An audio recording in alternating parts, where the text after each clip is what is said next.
Hello students, class 8। ये हमारे third chapter का प्रोबेबली लास्ट टॉपिक है and the topic is plastic and environment. देखो, अब तक हमने प्लास्टिक के बारे में भी पढ़ा था, उसकी प्रॉपर्टीज़ भी पढ़ ली। तो आज हम पढ़ेंगे कि प्लास्टिक का हमारे एनवायरनमेंट पे क्या इफेक्ट पड़ता है। तो आपने देखा होगा अपनी डे टू डे लाइफ में हम लोग ग्रोसरीज और शॉपिंग के टाइम पे कुछ प्लास्टिक्स पॉलीथीन्स का यूज़ करते हैं अपनी चीज़ों को स्टोर करने के लिए, रैप करने के लिए और चीज़ों को कैरी करने के लिए। ठीक है, क्या आपने कभी सोचा है कि आप लोग उस प्लास्टिक का लाने के बाद यूज़ कैसे करते हो, उसको डिस्पोज कैसे करते हो? ऐसे ही फेंक देते हो या फिर जो नॉन रिसाइकेबल बिन्स होती हैं उसमें डालते हो या फिर उसको बर्न करते हो? तो क्या यूज़ करते हो आप उसका? ठीक है, तो आज हम इसी के बारे में पढ़ेंगे।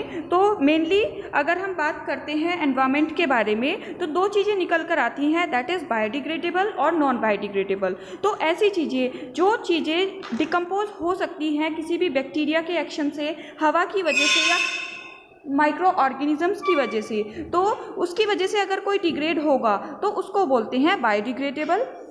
नॉन बायोडिग्रेडेबल ऐसे मटेरियल जो बिल्कुल भी डिकम्पोज नहीं हो सकते हैं उनको बोलते हैं नॉन बायोडिग्रेडेबल। और नॉन बायोडिग्रेडेबल का बेस्ट एग्जांपल है दैट इज़ प्लास्टिक्स। तो एक डू यू नो का पॉइंट देखते हैं कि more than 500 billion plastic shopping bags जो हैं वो वर्ल्ड वाइड यूज़ होते हैं पूरे साल में। ठीक, और जो petroleum and the petroleum use to make dam bags, तो वो कितना पेट्रोल लगता है उसको बनाने में, दैट इज़ 12 मिलियन बैरल्स जो है पेट्रोल लगता है। तो अब हम लिस्ट देखते हैं एक कि कौन से मटेरियल्स बायोडिग्रेडेबल होते हैं और कौन से मटेरियल्स नॉन बायोडिग्रेडेबल होते हैं। अब तो मटेरियल्स का जो वेस्ट होता है, सबसे पहले बात करते हैं पेपर जो होता है वो होता है बायोडिग्रेडेबल। तो 10 से 30 डेज तक के बीच में ये क्या हो जाता है, डिजनरेट हो जाता है, ख़त्म हो जाता है। कॉटन बायोडिग्रेडेबल होगा 2 से 6 महीने में। वेजिटेबल्स, फ्रूट्स और जितने भी फूड स्टफ्स हैं वो बायोडिग्रेडेबल होंगे 10 से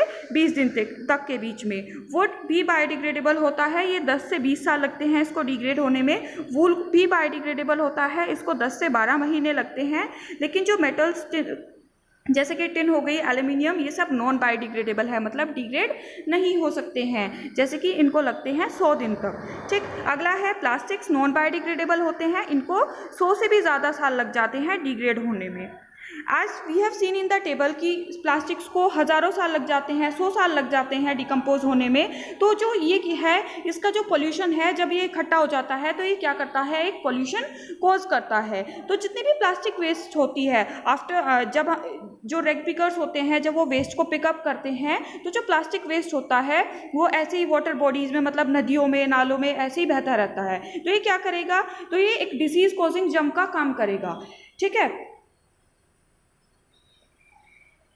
अब burning plastic waste is not a very good option as it does not get completely burn. हम बर्न भी नहीं कर सकते हैं प्लास्टिक को क्योंकि ये बहुत सारी हार्मफुल गैसेस को रिलीज करता है।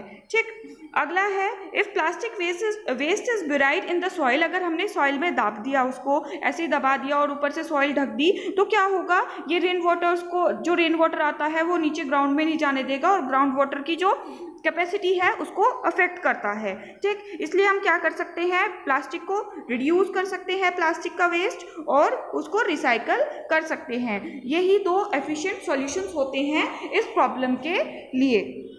अगला है are you aware of this, ये वाला टॉपिक देखते हैं पहले। You must have seen cattle eating garbage, कि जो कैटल्स हैं कई बार, जैसे कि गाय भैंसे होती हैं, ये बाहर छोड़ देते हैं इनको, तो ये क्या करती हैं, ये जितना भी रैपर्स वगैरह खाती हैं, गार्बेज खाती हैं, तो अगर ये कोई कई बार क्या होता है, प्लास्टिक भी ईट अप कर जाती हैं तो वो उनको रिस्पायरेटरी प्रॉब्लम्स कोज करता है, इवन उनकी डेथ भी कोज कर देता है कई बार। अगला है, अगर हम ऐसी जो पॉलीथीन बैग्स या चिप्स या बिस्किट के रैपर्स होते हैं उनको ऐसे ही रोड पे डाल देते हैं, तो ये भी क्या करता है, ड्रेनेज सिस्टम, मतलब जो जहाँ से पानी निकलता है, जो शहर का खराब पानी निकलता है उसको डिस्ट्रॉय करता है। नेक्स्ट टॉपिक देखते हैं प्लास्टिक बैग्स। प्लास्टिक बैग्स जो हैं हम उनको रिप्लेस कर सकते हैं कॉटन या जूट बैग से, और वो क्या होते हैं, बायोडिग्रेडेबल भी होते हैं। अगला है जो रिसाइकल है प्लास्टिक का, वो इन्वॉल्व करता है कि हम उन्हें कलेक्ट करें, सॉर्ट करें, और म्यूनिसिपल कॉरपोरेशन की एक ये जिम्मेदारी होती है कि वो बायोडिग्रेडेबल और नॉन बायोडिग्रेडेबल वेस्ट को अलग अलग कराए। डू यू नो वाला पॉइंट देखते हैं। जो साइंटिस्ट हैं वो ट्राई कर रहे हैं कि वो प्लास्टिक को कैसे बायोडिग्रेडेबल बनाए, और एक फोटो बायोडिग्रेड प्लास्टिक भी बनाने की कोशिश की गई है कि जो प्लास्टिक सनलाइट से डिग्रेड हो सके। आपका होमवर्क रहेगा शॉर्ट नोट लिखना है आपको, प्लास्टिक कैसे अफेक्ट करती हैं हमारे एनवायरनमेंट को।